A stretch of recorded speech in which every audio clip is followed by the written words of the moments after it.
This is 9 News. Ahead on 9 News, another for-profit school has shut down in Denver. Why students are so angry about the timing. And a controversial texting while driving stunt. Our friends and fellow students actually started crying because they actually thought that these people were going for dead. Did school officials go too far? They say they were trying to drive home a point. Parents say they went way over the line. And a big night for the heart of this Chicago lineup. There's no tomorrow, only tonight, as two teams line up to make World Series history. Winner take all. And snow in the mountains, sun in the metro. So what does the beginning of November hold? But first, we want to get to a developing story in Iowa right now. Police over there have moved very quickly to identify and arrest a suspect in a double murder of police officers in what appears, Tarana, to be an ambush-style attack. And oddly enough, police say the suspect flagged down state employees on the road asking to call 911. He was arrested shortly after that. 46-year-old Scott Michael Green is in custody right now. Police found an Urbandale police officer shot dead in the front seat of his patrol car.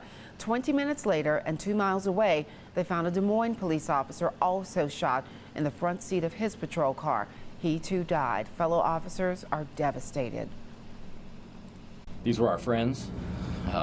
They are our co-workers.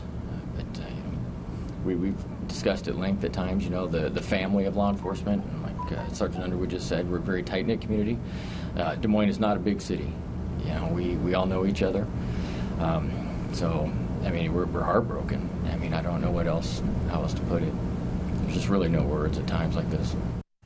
The suspect is apparently no stranger to the law. Investigators say Green has had trouble with police dating back for years. Right now, more than a dozen former students are camped out in front of Heritage College in Wheat Ridge today. They are angry. They want answers after the for-profit school decided to close its doors yesterday afternoon. Both students and parents say they feel blindsided. There was a note left on the Denver building off I-70 in Harlan, but this was the first and only word that students got about it. The flyer claims that Heritage does not have enough cash to keep its business running. Heritage College has educated students for healthcare careers for the past 30 years. The school has 10 campuses across the country. This closure will impact all of them. Students say that they paid nearly $15,000 in tuition. They don't know if they're going to see a dime of any of that back. They could have been honest. They led us to believe that everything was okay. They made it seem like nothing was wrong, and just out of the blue, it was just gone. Several students are just days away from when they were supposed to be graduating. Without degrees or certificates, they're worried now about jobs, internships they've already lined up. I'm worried that those are just not going to pan out, Taronda. Wow, and they paid for it too. That's what hurts so badly. Well, looking live over the high country and the metro area here, just a little bit of snow on the divide, none here in Denver, but at least it feels a little more like fall today. Okay, cooler. but here's the thing. Don't get used to that. Don't get used to sweater weather just yet, because I think some warmer temperatures are going to be back. Danielle is here with us. Yesterday it kind of felt a little cooler. Today cool too, but the temperatures just go back up. Right back to the upper 60s, possibly lower 70s. Really? I know, just within the next couple of days. It's November. I know, right? It's kind of like we're begging for some rain, begging for some snowfall around here. And, well, we'll be lucky if we see some here in the metro area. Up in the mountains, it's a completely different story. Our ski resorts rejoicing. Finally, Mother Nature helping them out. This is our look out there at A-Basin. And you can see folks on Hump Day taking some turns, enjoying some of that fresh powder. They got about an inch or so up at Arapahoe Basin. Right now, that weak little storm pushing in across the metro area, that is scooting off to the north and to the east, where we're looking at those snow showers winding down in the high country. Can't completely rule out seeing maybe a couple light little flurries the rest of this afternoon, but nothing major. Temperatures in the 50s right now, 55 degrees in Denver, 61 in Ray, Lamar 61 as well. We're in the upper 30s in Leadville, mid 40s in Eagle, and then Grand Junction sitting in the 50s. The winds, they haven't been a problem for us. That's been kind of a nice change of pace. And then look at this, that brief little cool off. Yeah, it's only going to last today because the sunshine and the warmer temperatures are going to be here before we know it. We're talking about the first weekend of November. It won't feel like it. And of course, we got to remember that it's time to fall back. Yes. I know, know, so happy for that extra hour. Yes. I love that extra hour. It's amazing the difference it makes, right? Oh yeah, especially for you sleep, girls. More sleep. Love it. Okay, Danielle, thank you. You bet. Well, you guys remember that explosive device found in a backpack outside the Netherlands Police Department back in October? Well, that device was designed to detonate remotely using a cell phone, but failed to do so on that day. This was a very serious situation. The man accused of all of this has been indicted in the U.S. District Court in Denver. 64-year-old David Ansberry is charged for use and attempted use of a weapon of mass destruction. A detective found the bomb in a backpack on October 11th. Ansberry was then arrested in Chicago a week later. If convicted, Ansberry could face up to a life in prison and a $25,000 fine. 6 days to go before the election, and a new national poll shows the race is in a dead heat between Hillary Clinton and Donald Trump. Can't believe it's already here almost. We've been counting down for so long. Both candidates and their running mates campaigning in key battleground states today, including here in Colorado. NBC's Jennifer Johnson has our story. We believe in America. With the finish line in sight, Donald Trump and Hillary Clinton are barnstorming key battleground states.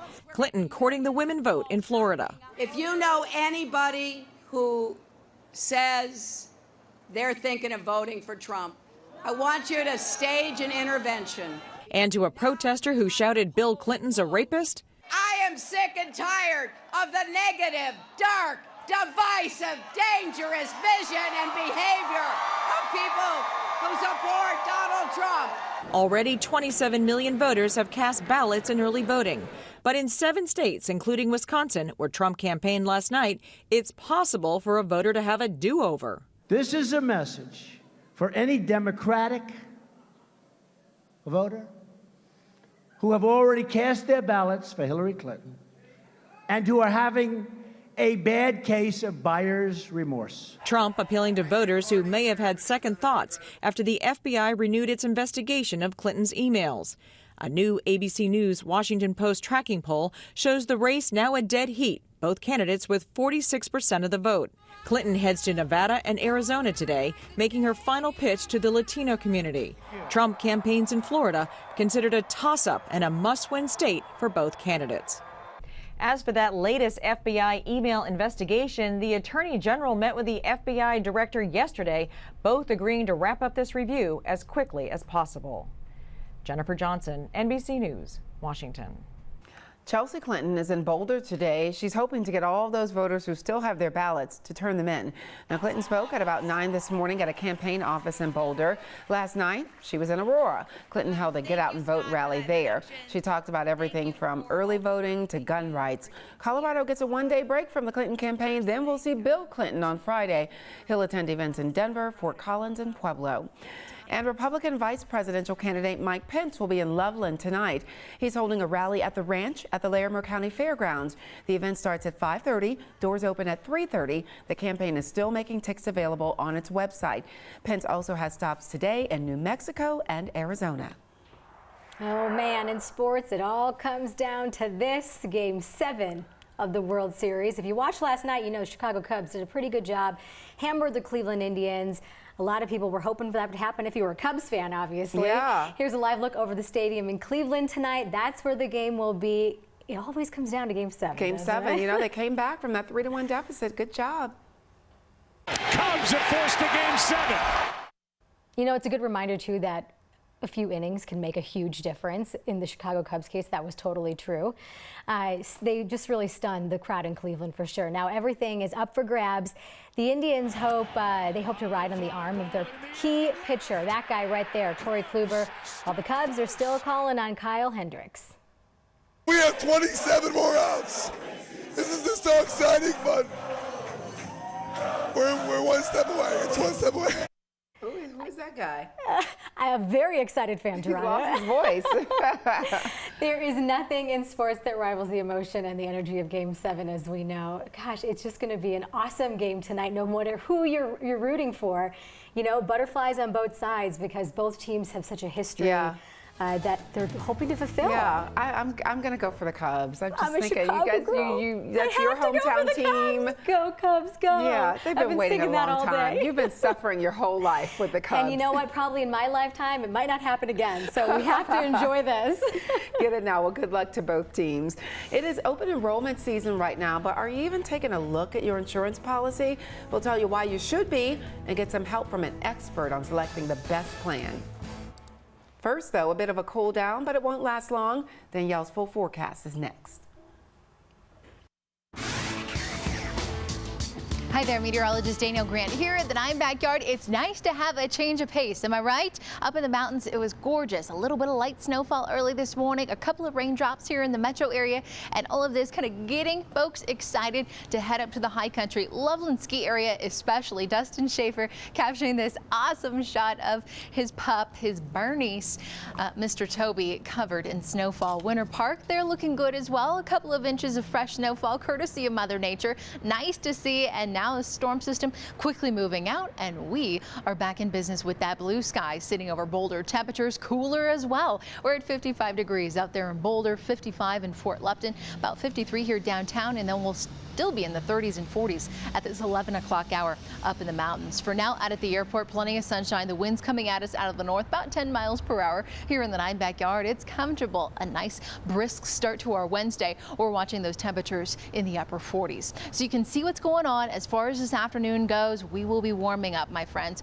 We are going to be looking at temperatures returning once again to the low 60s as we go toward this afternoon. Kind of right where we should be for this time of the year, 40s and 50s. Up in the high country right now on HD Doppler 9, we haven't seen much going on across the state. You can see a little bit of a different story in parts of Texas where they are looking at a little bit of light moisture moving in, and across the Pacific Northwest, some rain, some snowfall barreling into parts of Seattle, and then out there across the Midwest. Some rain showers have been pushing through parts of Chicago on their way to Cleveland.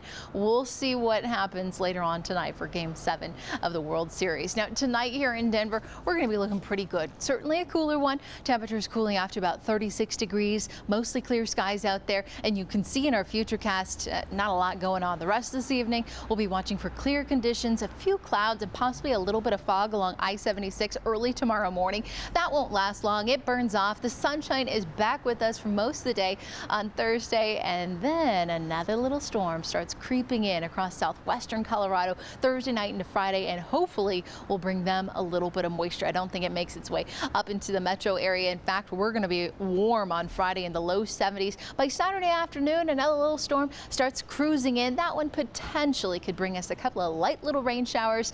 For Sunday, just a few more clouds, but we're looking good as we fall back. And then look at that, on Tuesday, time to vote, and temperatures are going to be staying in the low 60s before warming up yet again, and still no major storms in sight. Don't go anywhere. 9 News at 11 returns right after this.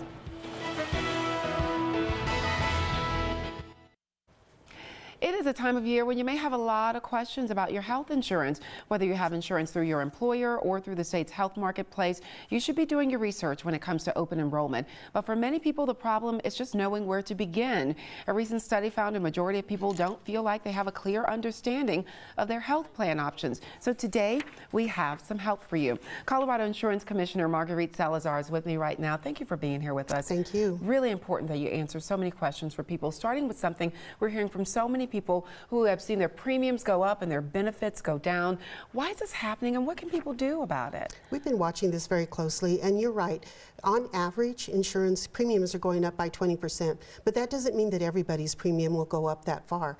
A lot of people will have much lower premiums. In fact, it really has a lot to do with how old you are, where you live, and then what plan you pick. So picking those plans, that's one thing we're talking about now. And for people who have insurance through the Affordable Care Act, their open enrollment began yesterday, but more than a dozen counties in Colorado only have one company from which to choose. So under the Colorado Health Exchange, do they still have options within that one company? Can they still search around for what works for them? Yes, people still have options. While they only have one carrier, within that carrier there are several plans, anywhere from 15 to 50. So people need to go in and make sure. And again, I want to remind people that this is about the individual market. It's not about people who get insurance from their employer. Yes, and that's so important to reiterate that point. What's the main resource for people who do go through the individual market? The main resource is going to be Connect for Health Colorado. That's the best place. They have all the information. They can go on the website, they can make a phone call, or if they need to go further, they can always call the Division of Insurance. Okay, and the majority of people in our state do have insurance through their employer. So how does someone know if they need a different plan? What will happen is people will get a letter in the mail from their old company letting them know that that company is no longer selling in the individual market. But I still encourage people, because of the increases, to shop around. Even if your insurance isn't changing, you may be seeing a very large increase. So it's important to shop. go onto the website, make a phone call. You can talk to your current insurance plan or call the division. Yeah, because maybe your family's needs change and there's something that's not covered right now. That's true. So the best way to select a new policy, if you're looking, a lot of people focus on those monthly premiums. Is that what we should be doing? No, you know, unfortunately, people look at that and then they realize that their physician may not be a participating provider, and then they need to stop and rethink that. You should also look at what kind of care you really are going to need in the future and what kind of medicines you take, those kind of things. So check out the benefits, check out the formulary, but make sure that the hospital and the doctor that you want to use are going to be participating. So how do we know that? Can we call the insurance company even if we haven't signed up with them yet and ask specifically if something's covered? Yes, you can do that. And the insurance plans are online and they all list who the participating providers are. You can also call your doctor and ask that person directly. But I think the best bet is really to go through your insurance plan. Those are online, or you can just call them and they will let you know. Such good advice. And for people who are under the health exchange, what are some deadlines they need to know for that individual insurance marketplace? Well, you know, like you said, open enrollment started yesterday. So if people want to have their insurance available for them on January 1st, they have to pick a plan and pay for it by December 15th. Okay. But the enrollment goes until January 31st. Okay, so we want to make sure people know that under the individual market. And if you've got more questions about that, or as we're insured under our employers, you can answer questions about that too. We have a phone number for you to call. It's 303-894-7490. That should pop up on your screen. You can also call 1-800-930-3745. The website is askdoorcolorado.gov. We've got links on 9news.com. Commissioner Salazar, thank you so much. Thank you, Taronda. We'll be right back. You may assume that a person who's homeless doesn't want to work, but a new program proves that could not be farther from the truth. It's called the Denver Day Works Pilot Program. The purpose is to get homeless people off the streets by giving them a job for the day. It's aimed at helping people who don't have a home but do have a will to get out there and work. The city is working with the nonprofit Bayard Industries to make it happen. So it started around 10 o'clock today. Some workers were placed in agencies for the day. Others will be placed in private employers for the day. And the best part is they will all leave with a paycheck at the end of that workday. They're going to be making about $12 an hour. So wonderful, because it could lead to something more long term. It is, and it's such a great solution, a possible solution to the problem that we've been having with that homeless issue in Denver. Yeah, so good. All right, want to see that go far. Well, a school in Wisconsin is under fire for using tragedy to give students a reality check. Brodhead High School students, they told students 4 of their classmates died in a car accident. Several minutes later, a second announcement told the students it was just a drill designed to show them what could happen. The school's principal said it was actually the student council's idea to do the drill as part of a driving safe campaign. It was going to create probably some talk, but never this much. And, you know, either way, we made an impact because they're still talking about it. Yeah, definitely getting some heat for that. The school district spokesperson says the drill was not meant to upset or scare students. However, they do believe this was a real-life experience for students and what could happen if they do not drive carefully. I don't know how to feel about that. I understand both sides, but, well, at least they're talking, but hopefully no one's traumatized by it. And it came from the students too, Taronda, which is very interesting. They wanted to do an announcement like that. Yeah, okay. Well, up next, notice anything about Colleen? Look really closely. I think it's hard to see, but she has a fun surprise to share with us next.